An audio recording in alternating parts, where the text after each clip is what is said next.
Cubs coach Brian Butterfield is a veteran observer of Jon Lester's long-running battles with throwing to bases. Butterfield, who came over from the Red Sox to coach third base this season, recalled working with Lester on his throws at Red Sox camp. "We went on field 109 where there was nobody," Butterfield said Monday morning at Cubs camp. "He's always been a good student of the game and has always wanted to do everything well." The Lester throwing issue cropped up again on Sunday when he made an error on a ball hit back to him, throwing a multiple hop bouncer to first. The Cubs want Lester to bounce his throws instead of risking an errant toss, and he's been working on it with Butterfield this spring. Lester referred to it as the Jordan to Pippen bounce pass, but Butterfield said it wasn't his line.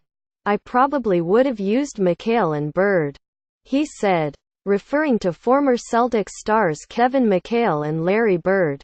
"They tinkered with the bounce pass in Boston," Butterfield said, "and now they're working on it again." Butterfield said it's more difficult for pitchers to throw to bases because they've made a living out of long-arm action, namely throwing pitches off the mound. "Jon is not alone," he said. "He might struggle a little bit throwing short-range throws, but that doesn't explain why Lester is so much worse at it than his peers." Lester was defensive about the problem when he came to the Cubs in 2015. But now he seems to be more open in discussing what has been a recurring issue.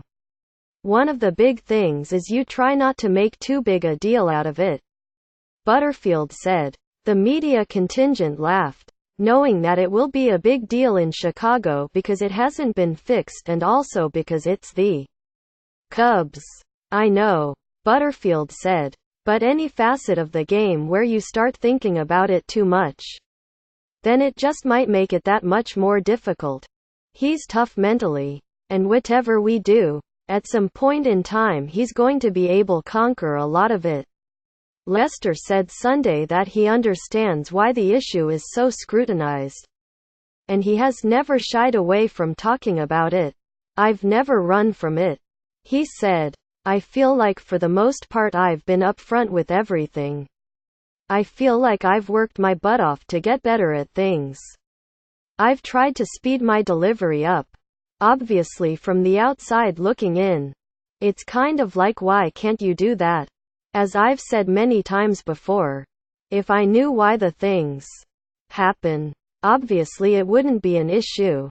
Butterfield credits Lester with admitting it's an issue and trying to improve himself. Some other highly paid stars might rest on their laurels and point to their overall performance instead of one flaw in their game. "The thing that I think was most pleasing about it Sunday was he was very upbeat after the game," Butterfield. "Whereas maybe somebody else, or Johnny in the past as a younger pitcher, maybe he would have seemed bothered by it. But he's fine with everything that's going on. Whether it's throwing the ball in the air or whether it's skipping it. I think he's feeling good about where he is right now going into the season. And there is still quite a ways to go." P. Sullivan at Chicago Tribune.com. Twitter at PW Sullivan. Jon Lester tackles throwing to bases one bounce at a time. Paul Sullivan. Jon Lester remains a dinosaur in a changing game. Cubs reliever Justin Wilson hopes to rewrite the script.